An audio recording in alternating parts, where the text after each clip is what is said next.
வணக்கம். நவியா மார்க்கெட்ஸ் வழங்குகிற weekly tracker ஜனவரி 11, 2010. கடந்த வாரம் எப்படி இருந்தது?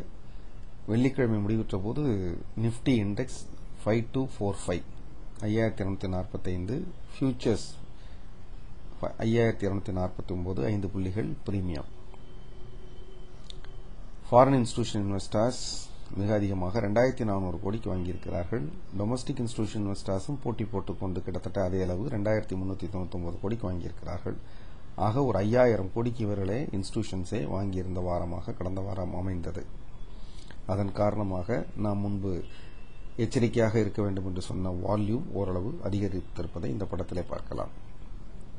தொடர்ந்து இந்த ஆவரேஜ் லைனுக்கு மேலாகவே 5200க்கு மேலாகவே நிஃப்டி இருந்து கொண்டிருக்கிறது. அதனால் இப்போதைக்கு ஆபத்து ஏதும் இல்லை என்று எடுத்துக்கொள்ளலாம். நிஃப்டி வெள்ளிக்கிழமை என்று முடிவுற்றது 5245.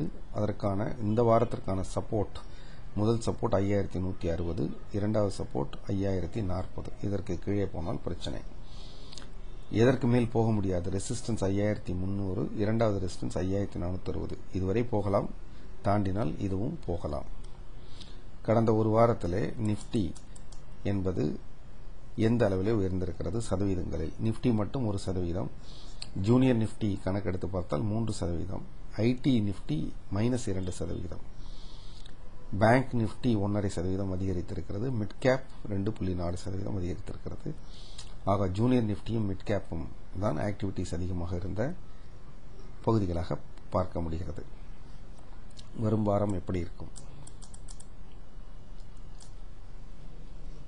கடந்த வாரம் 5310 என்கிற உயரத்தை தொட்டுவிட்டு பின்பு 5234 என்கிற அளவிற்கு வந்திருக்கிற காரணத்தினால் 5245 முடிந்ததை வைத்து பார்க்கும்போது வாரக்கணக்கிலே 1% மட்டும் உயர்ந்திருக்கிறது. மிட் கேப் நாம் ஏற்கனவே பார்த்தது போல 2% உயர்ந்திருக்கிறது. ஐடி இண்டெக்ஸ் இறங்கி இருக்கிறது. 5200க்கு மேலே தொடர்ந்து இருந்த காரணத்தினால், அதுவும் கொஞ்சம் வால்யூமோடு இருந்த காரணத்தினால் தொடர்ந்து ஏர்முகமாக இருக்கும் என்று நம்ப முடிகிறது.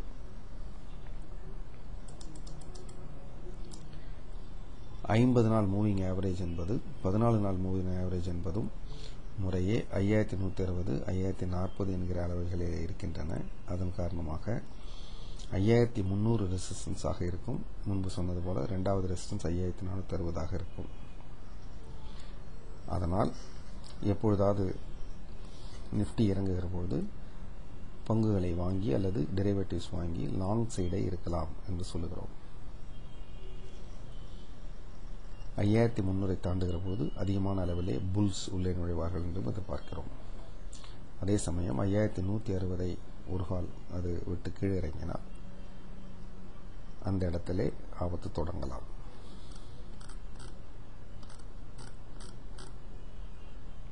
வணக்கம்.